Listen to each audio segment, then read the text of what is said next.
Hello there, and welcome to my channel, Novice Modelling in a Midlife Crisis.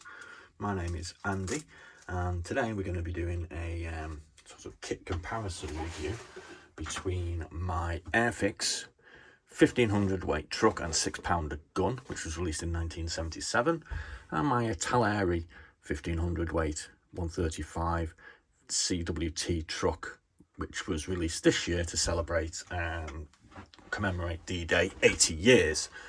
Now I've done a kit review standalone on this one, and I've done a kit review standalone on this one as well. I kind of like this kit. It is kind of, this one's, it's kind of old, but it is, I think, quite well detailed for a 50-year-old kit, which it is. And it's not exactly complicated to put together, but I see the value in this kit. Now I've actually gone along and bought this one, which it turns out is actually just a reboxing of this one, which we're going to go into in a second. And obviously, basically the parts are identical.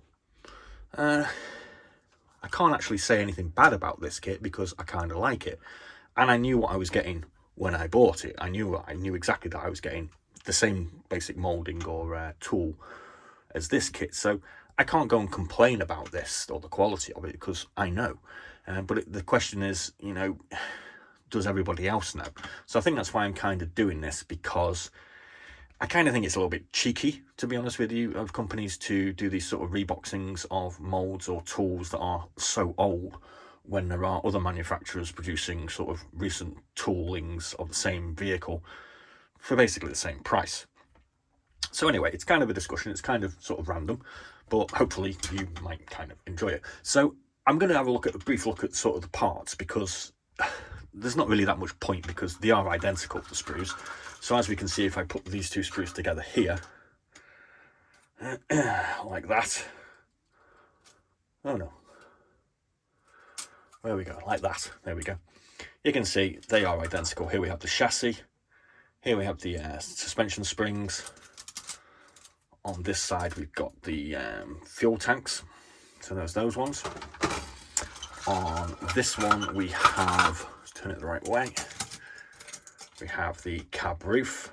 We have the floor pan of the cabin. And we have all the other parts of the cabin on the bottom. This part, we have the loading bay area. So as we can see, it's all identical, including the canvas cover that goes on, which is quite nicely detailed with some sort of stitching marks on these little windows. And like I say, I kind of like it, so I'm not here to complain and moan about these sort of things, but I just think it's kind of important that novices like myself kind of get their head around sort of what some manufacturers do. Now, this particular truck actually comes with a 6-pounder gun. It also comes with some figures, which, to be fair, they're kind of not exactly great quality, I suppose you could say, but they are kind of interesting in that you get an Australian figure, an Indian figure, and a sort of British Canadian figure. In the current releasing from Italeri, this part of the sprue has been left out completely, and you just get the wheels here. I mean, I kind of get that because they're not that great, and these are sort of circa, sort of 1974, so I get that. I can completely understand that. With this Airfix one, you also get this 6-pounder anti-tank gun, which again is pretty good, I think, compared to sort of Tamiya ones that you get these days. It's got some nice detail on the tyres with some Dunlop branding on them. It's got some detail on it. It looks okay. I'm not quite sure what happened to this anti-tank gun. Whether Airfix still produce it or not, I've really no idea. One of the good things about this kit in both versions, like I say, you get these 3 different nationality figures, is you get 3 options on, you get 3 options on the Italeri. You actually got 4 options with the Airfix. You get some British Army decals, some Canadian Army, some Australian Army, and with the Airfix you've got, what are they? Don't know. You get some Indian Army as well. The Indian Army has been dropped from the Airfix. Now, I kind of discovered, I suppose you could say, reboxings quite early on when I started building kits and started my YouTube journey, if you do want to call it. because I did a review of this Mr. Craft 172 Spitfire Mark 5B Tropical, and I just thought that's got quite a nice box art on it. It's kind of interesting because it's got US markings and these US flag and this skull nose art on it, and I just thought that's a pretty cool kit to build. And in the comment section, I got a few comments that said, oh, this is Mr. Craft, this is rubbish, blah blah blah, it's just a reboxing and they're scam artists and etc etc etc. And I was like kind of baffled. I was like, what? So I don't understand. So I discovered a website called Scalemate, which is where I get a lot of the information for discussing the history of these kits.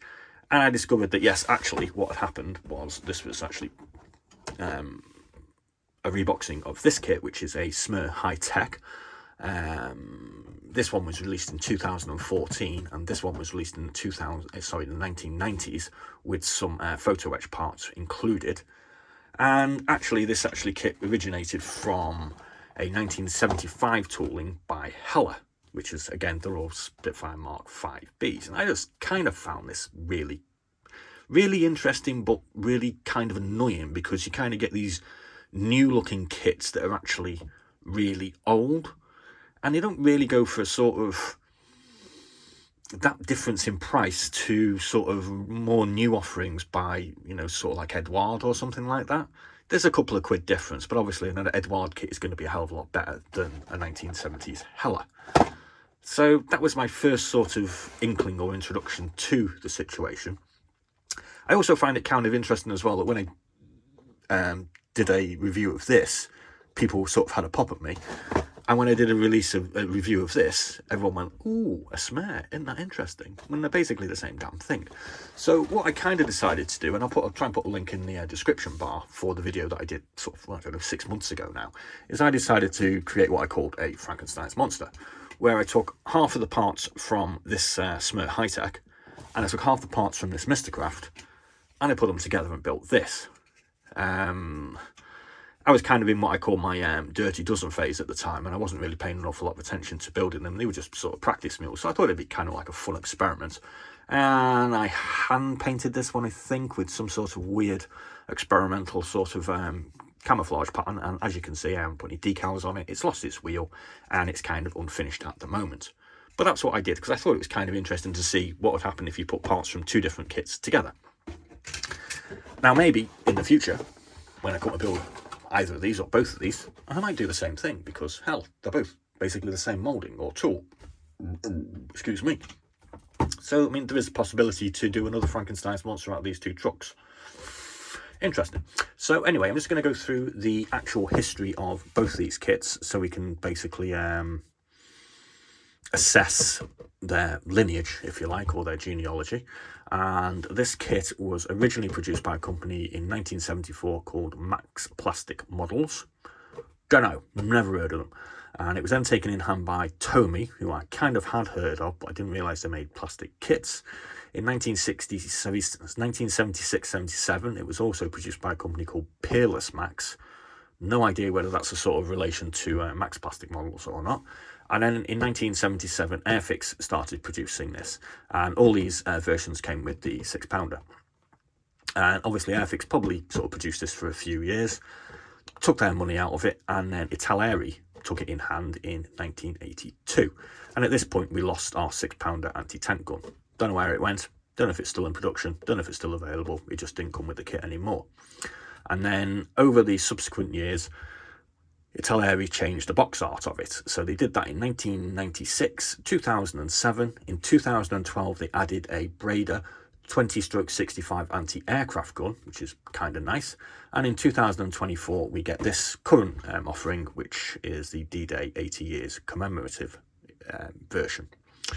So, I mean, I don't know what you guys think about this. I mean, I like this kit, don't get me wrong. I'm not sort of doing this to say this is a load of garbage, because it's not. It's a good kit for someone at my sort of skill level.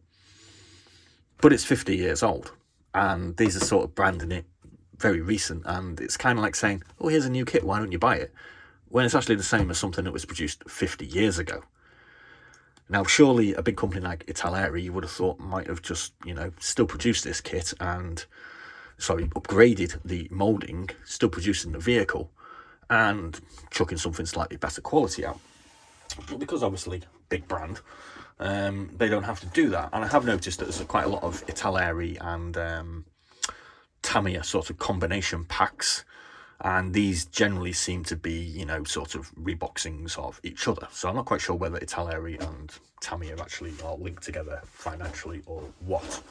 But you can actually get a modern version of this with a new tooling, which, yes, it's going to be more complicated. That's the important thing, I think, that we actually look at, from this company called IBG, who are Polish.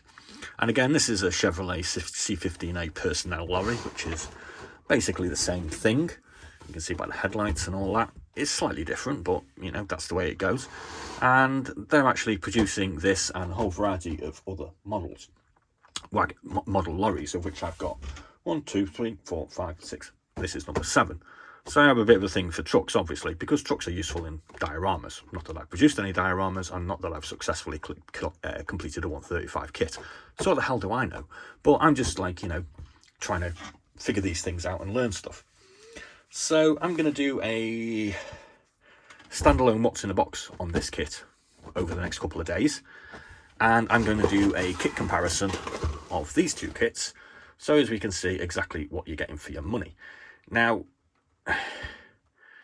price comes into these things always. I paid £40 for this because at the time I just wanted some British trucks. Didn't know anything about it. This was about 5 months ago. And about 2 weeks later, I discovered this IBG kit, and I thought, oh, I'll have another one of those because 2 trucks together, that's what you kind of need. I was kind of surprised by the price. I think I paid £23.40 for this one at the time, which is a good price. I think you'd probably agree. Like I said in the previous video, I bought this one off Jadlam for £26.95 with free P&P. So I think that's a pretty fair price for quite a nice kit. And like I say, I do think it's a nice kit. But the thing is, Jadlam are also selling this one for £26.95 as well. So if you're a novice modeler like myself, this is probably the one to go for. However, if you're slightly more skilled, maybe you should be looking at that one. Of course, IBG, people probably aren't aware of them as Italeri. They're a big brand. So I just find it all kind of interesting. So I thought I'd share this with you, ramble on for 13 minutes or so. So please do have a look at the future videos, which will be this compared to this, and a standalone what's in a box for this one. And hopefully some of you might already know about all this, some of you might learn something, and YouTube pay me 1/6 of a penny for every time you watch a vid. So please watch them, because, you know, you get a little bit of cash out of it. Cheeky me. So yeah, there's around about 130 what's in the boxes on my channel, which deal with 135 military and 172 aircraft. So if you haven't checked any of those out, please do. We've got about 400 kits to build, and we're going to take probably about 8 years to get through some of them, most of them, all of them, who knows. So please do like and subscribe, and as always, be seeing you.